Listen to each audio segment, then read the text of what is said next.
Good afternoon. It is Monday, January 20th. Happy Martin Luther King Day. And I am going for week 23 of growing roses from seed. Here is the plant that you might remember. This is the experimental wildflower seeds that I just threw in this container. I used to have hyacinth bulbs in there, and once they bloomed and then died away, I just kept the dirt in there and replanted these seeds to see what would happen. Before we had some long, curly trellises, but those plants seem to have died away. I think it got too cold for them. But these hardy plants have persevered. So they're now in my bedroom. Hopefully this light will be a little better because it's not direct cold air like from the living room. It gets really warm in my room. So we'll see how that does with the sunlight over here.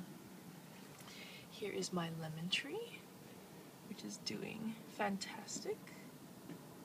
I gave it more dirt because it wasn't being supported well. You know, after a few waterings, the dirt seems to settle, and you should add more dirt to support your plants if there's room in the pot. I am continuing to turn it. So before it was facing the sunlight over there, so I turned the pot around so that it grows straight, so that this way when the sun shines, it'll start leaning the other way. Here is my store-bought rose plant. As you can see, the small shoots from before are now growing beautifully with their red leaf edges. I love that look. I got some coleus because I enjoy that leaf look permanently, but that didn't really take to seed that well, so we'll see what happens. But yeah, there are some new shoots. It's hard to focus in on them, but they're coming up. So this baby's doing pretty well. This one, oh my god, yeah. So this baby, look at how thick these are starting to get. And it smells faintly of like rosemary or something. It has a, it's not, it's a pungent smell, but it's not really strong unless you get right up in the face. So like when I water it and when I get really close, or when I talk to it, because I do talk to my plants, I notice the smell, but it's doing really well. And what I think I'm going to do is I'm going to swap these two plants. I'll put this one up against the wall, and then I'll either make or get a trellis that will go up here, like that, so that this has something to climb onto, because while, I don't know, it seems to support itself, but it really likes to sometimes tangle itself in the vine, or the vines over here, or the, I don't know what you call them, the stems of the other rose plant. I don't know, it seems to like it a lot. So we'll see what happens. Then, I rearranged this area a little, and I don't know, you guys might finally be able to see me because I might get in the mirror. But, let's see. So, here is my avocado plant that I started from water. Remember I had it in a pond glass like this? Well, I put it in dirt. I'm trying to keep it really wet so that it has the same environment that it had before. I don't know how it's going to do, but I guess we'll find out. I just did this yesterday. I had like a super, I don't know, I had like this surge to repot and replant and do all types of things. So you'll see that, which is why you'll see that there's some plants that are missing, but I'll show you what happened to them, don't worry. Here is my cat palm, which is going through its normal cycles. You'll see it's got that spike here, and what that spike does is it fans out like the rest of these here. Yeah, and then they die like this. So that's doing really well. Here is my pothos, growing as tenderly as ever. And what I did back here, can you see that? I just set that up, and that I put hyacinths in. So that will be my hyacinth bed. I put 6 bulbs in there because you're supposed to keep them 4 to 8 inches deep in the dirt, and then you're supposed to keep them 4 to 6 inches apart, I think. And the last time I had hyacinths, they were in that container, and when I put them in there, I put them way too close together. Like, I kind of put the 3 of them together in the middle, and that was way too close. So they didn't have a lot of room to sprout their flowers. So what happens with the hyacinths is that they go through not hibernation, but they basically build their root base first.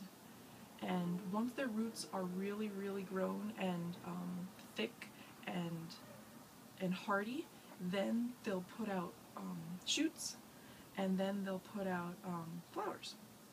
So that's what I've experienced before. These are empty. My aloe vera plant died, so experiment failed, but we learned, right? Don't overwater. I'll repeat this. Don't overwater your aloe vera. Okay, so let's go to the other plants that I moved over closer to my bed.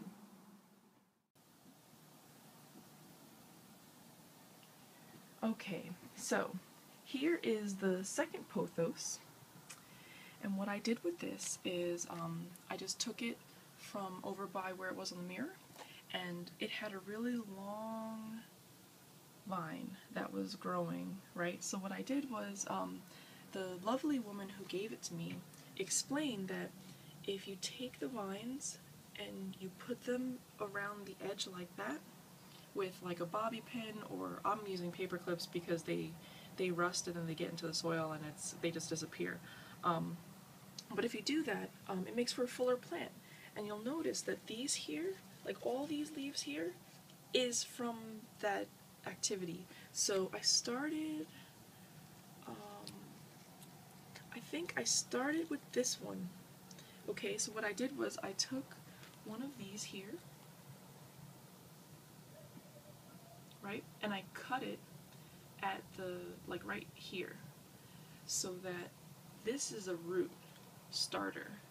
So you put that in water, you wait for these little white roots to start coming out. Sometimes it'll grow, like it'll put off some more leaves like that, and that's what happens. Like, that's how the plant grows. It just puts off these crazy tendrils, and then it just keeps expanding and expanding, and then it just makes like a cool vine. So if you want, what you can do is you could just like spiral that and make a really full plant, which is fantastic. So I put that by my bed, and I will do the same thing. I'll turn it so that it gets the sunlight and everything. My other spider plant, which was in the here, let me move back. My other spider plant was in a Chinese food container. It wasn't very happy. It wasn't growing quickly, and spider plants grow like crazy. So I didn't think it was getting something. So I looked at the bottom. There were roots, but it wasn't root bound. But I think there was not enough air.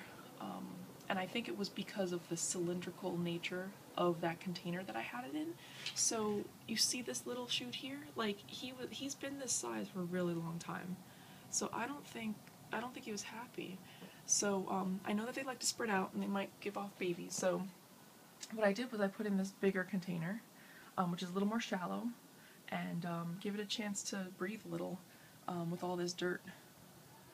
So we will see what happens with that. Hopefully it'll just you know, come up like that. Maybe we'll get some babies from this one too, and we'll see what happens. Alright, let's go to the living room. Okay, because of the sunlight, this might be a little difficult for me to show, so I'm going to have to be creative about how I do this. So, here are my spider plants. I'm sorry. Here are my avocados in dirt. You could see this one, I think, was the one that was on top totally, so I put that further in because it wasn't growing that well. This was the one that was completely under dirt, and this one was half and half. So I put them in the living room, and they're growing forever. Look.